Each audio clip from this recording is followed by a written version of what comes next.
You can have a busy day in Rotterdam by touring the Windmills of Kinderdijk, walking throughout the city, sailing along the River Maas to the North Sea, or just relaxing at a local restaurant before you begin your cruising adventure.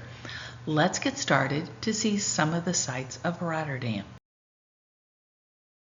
You can start a walking tour near the Hofplein to get a great view of the City Hall. Its architecture is stately with its sky-high clock and bell tower. Rotterdam City Hall was built in 1920 and is one of the few buildings that actually survived World War II. Bicyclists are everywhere.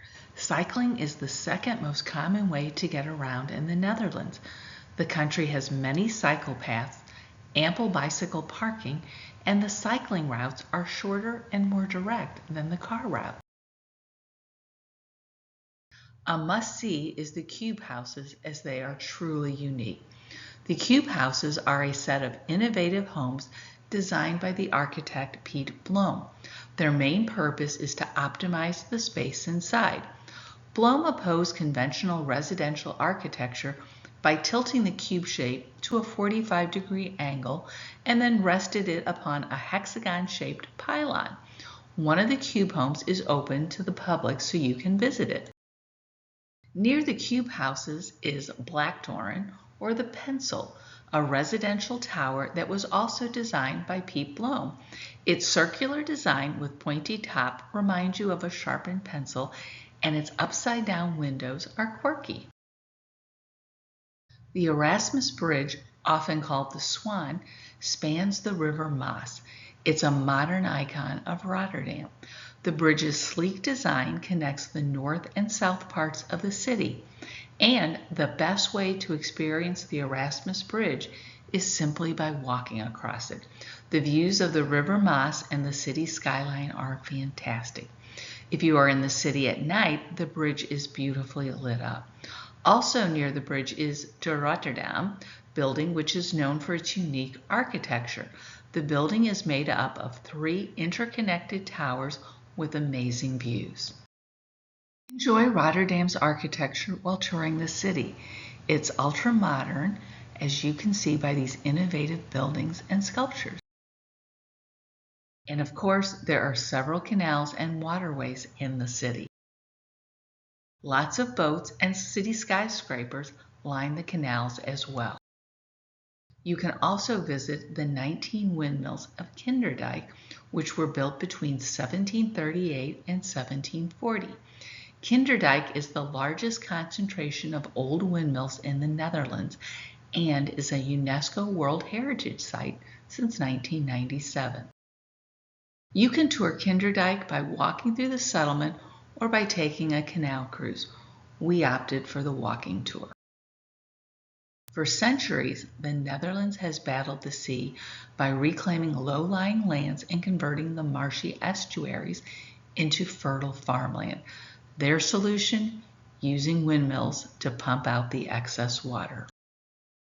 2 of the windmills at Kinderdijk. One Nederwaard windmill was converted into a museum that provides you with insights on how the millers worked and lived. After all, the windmills were their homes. The first floor of the windmill was the main living area, the kitchen with its stove, dining table, and parents' sleeping quarters. The whole family gathered here in the winter since this was the only heated room in the house. Outside the main floor's living space were storage facilities for both food and dishes. These items were located next to the mill's wheel. The windmill's second floor had a bathing area, laundry facilities, and the children's sleeping quarters. Located outside the mill was the bakehouse, and that was because it wanted to avoid a fire in the mill. Every Wednesday, the millers' wives used the bakehouse and baked bread for all the residents.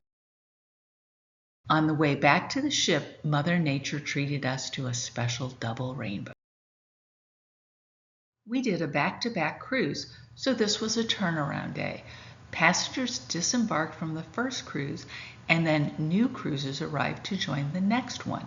Since we were continuing on the cruise, we were given an in-transit card when we left the ship. When we reboarded, we used the visitors and crew line by showing the in-transit card to the staff.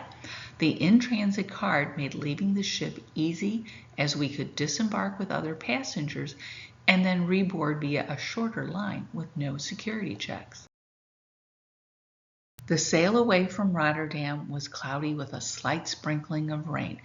You'll pass by the original Rotterdam cruise ship, whose maiden voyage in September 1959 was to New York Harbor. It has since been converted to a hotel. The sail away also passes the Maasland Barrier. This is a set of 2 swinging doors that can shut off the river mouth when necessary, but which is usually open. It will automatically close when the port of Rotterdam is threatened by floods.